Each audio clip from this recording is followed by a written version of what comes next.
Matthew Henry's Commentary on the Whole Bible. An exposition, with practical observations, of the Book of Judges.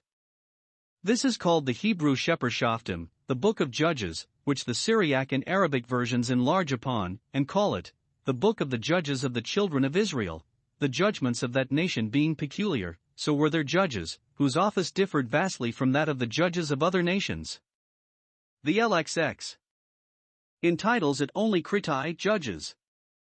It is the history of the Commonwealth of Israel, during the government of the judges from Othniel to Eli, so much of it as God saw fit to transmit to us.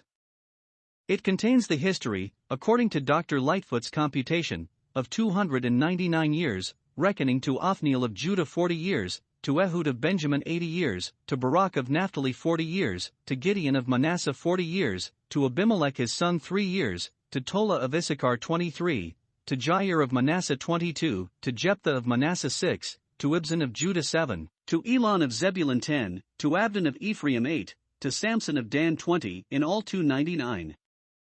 As for the years of their servitude, as were Eglon is said to oppress them 18 years and Jabin 20 years, and so some others, those must be reckoned to fall in with some or other of the years of the judges.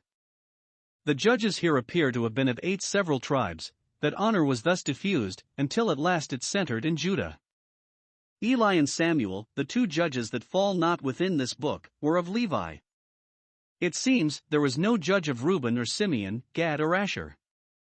The history of these judges and their order we have in this book to the end of chapter 16.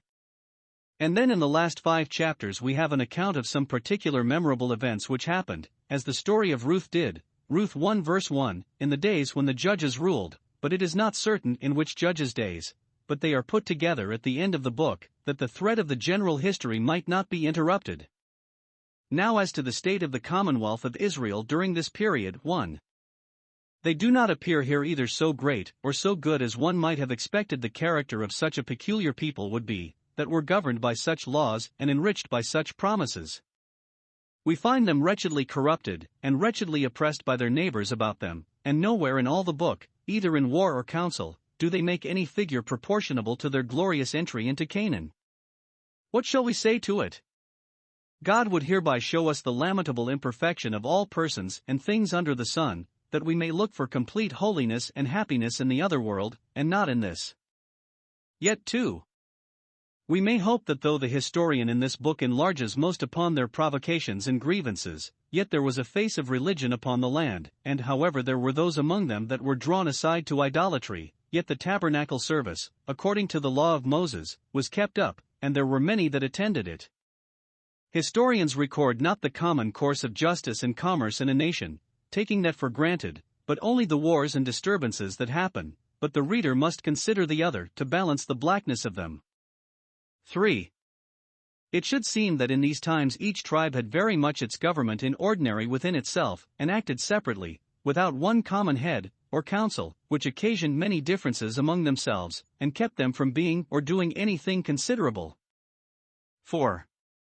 The government of the judges was not constant, but occasional, when it is said that after Ehud's victory the land rested 80 years, and after Barak's 40, it is not certain that they lived, much less that they governed, so long, but they and the rest were raised up and animated by the Spirit of God to do particular service to the public when there was occasion, to avenge Israel of their enemies, and to purge Israel of their idolatries, which are the 2 things principally meant by their judging Israel. Yet Deborah, as a prophetess, was attended for judgment by all Israel, before there was occasion for her agency in war, chapter 4 verse 4. 5. During the government of the judges, God was in a more especial manner Israel's king, so Samuel tells them when they were resolved to throw off this form of government, 1 Samuel 12 verse 12. God would try what his own law and the constitutions of that would do to keep them in order, and it proved that when there was no king in Israel every man did that which was right in his own eyes. He therefore, towards the latter end of this time, made the government of the judges more constant and universal than it was at first, and at length gave them David, a king after his own heart. Then, and not till then, Israel began to flourish, which should make us very thankful for magistrates both supreme and subordinate, for they are ministers of God unto us for good. 4 of the judges of Israel are canonized, Hebrews 11 verse 32, Gideon, Barak, Samson, and Jephthah. The learned Bishop Patrick thinks the prophet Samuel was the penman of this book.